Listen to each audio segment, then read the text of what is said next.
Tip number 1. చూడండి, మనం ప్రతి ఇంట్లోనూ వాటర్ బాటిల్స్ అయితే యూస్ చేస్తూ ఉంటాం కదండి.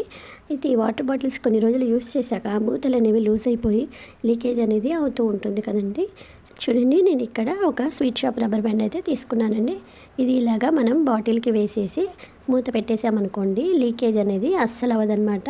మూత అనేది చాలా టైట్గా ఉంటుందండి. ఐ హోప్ ఈ టిప్ కూడా మీ అందరికీ యూజ్ అవుతుందని అనుకుంటున్నానండి. మీకు నచ్చినట్లయితే తప్పకుండా లైక్ చేయండి. Next tip number 2.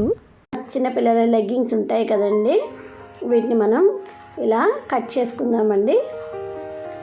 ఇలా కట్ చేసుకున్నాక వీటిని మనం ఇలా హ్యాండ్స్కి వేసుకున్నాం అనుకోండి, మనకి కిచెన్లో వంట చేసేటప్పుడు ఆవాలు ఇలా పోపులు వేసినప్పుడు స్ప్లిట్ అవుతూ ఉంటాయి కదా, అలా పడ్డప్పుడు మనకి కాలకుండా బాగుంటుందన్నమాట. చలికాలం అయితే వెచ్చగా ఉంటుంది. ఈ రకంగా మనం యూస్ చేసుకోవచ్చండి. Tip number 3. చూడండి, మనం ఇంట్లో ఇలాంటి స్క్రబ్బర్స్ అయితే యూస్ చేస్తూ ఉంటాం కదా. సో గిన్నెలు తోమాక వీటిని కడిగేసి పక్కన పెట్టేసామనుకోండి, దాంట్లో అంతా వాటర్ అనేది ఉండిపోయి బ్యాక్టీరియా అనేది ఫామ్ అవుతూ ఉంటుందండి. బ్యాడ్ స్మెల్ కూడా వస్తుంది కదా. సో అలా రాకుండా నేను ఇక్కడ ఒక బాటిల్ని తీసుకొని ఇలా వీడియోలో చూపిస్తున్నట్టుగా కట్ చేశానండి. నెక్స్ట్ ఇలాగా బాటిల్ క్యాప్ ఉంటుంది కదా, ఈ క్యాప్ని తీసేస్తున్నానండి. రివర్స్లో పెట్టుకోవాలన్నమాట. ఈ బాటిల్ని ఇలాగా సింక్ దగ్గర పెట్టేసుకొని మనం వాష్ చేసిన స్క్రబ్బర్స్ని అలా పై దాంట్లో పెట్టేసుకున్నాం అనుకోండి, ఆ వాటర్ అనేది మొత్తం కింది డబ్బాలోకి కారిపోతాయి అన్నమాట. సో చక్కగా డ్రై అవుతాయండి స్క్రబ్బర్స్. బ్యాక్టీరియా అనేది ఫామ్ అవ్వదు, మనకి బ్యాడ్ స్మెల్ అనేది అస్సలు రాదనమాట. ఈ టిప్ మీ అందరికీ యూజ్ అవుతుందని అనుకుంటున్నానండి. Next tip number 4. చూడండి, ఇలాంటి స్కూల్ యూనిఫామ్స్ కానివ్వండి, లేదంటే పట్టు చీరలు ఉంటాయి కదండి. మామూలుగానే పట్టు చీరలు అంటే కొంచెం బరువుగా మందంగా ఉంటాయి కదా.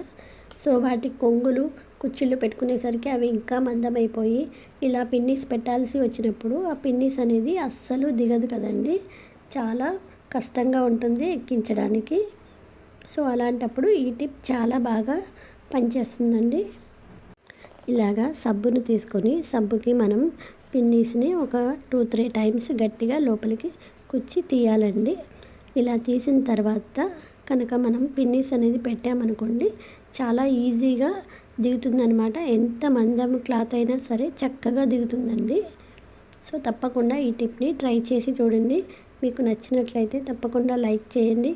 అలాగే మీ ఫ్రెండ్స్కి, ఫ్యామిలీ మెంబర్స్కి షేర్ చేయండి. Tip number 5. చూడండి, మనం వాటర్ బాటిల్స్ అనేవి క్లీన్ చేస్తూ ఉంటాం కదండి. మామూలుగా అయితే అందరూ డిష్ వాష్ జెల్ కానీ పేస్ట్ కానీ వేసి క్లీన్ చేస్తూ ఉంటాం కదా. వాటితో క్లీన్ చేసినా కూడా ఒక 3-4 డేస్ వరకు అదే స్మెల్ అనేది వస్తూ ఉంటుంది కదండి. సో అలా రాకుండా చూడండి, నేను ఇక బాటిల్లోకి కొద్దిగా బియ్యం అనేది వేస్తున్నానండి. అలా బియ్యం వేసుకున్న తర్వాత దీంట్లోనే ఒక 1 స్పూన్ గల్లుప్పుని వేస్తున్నానండి.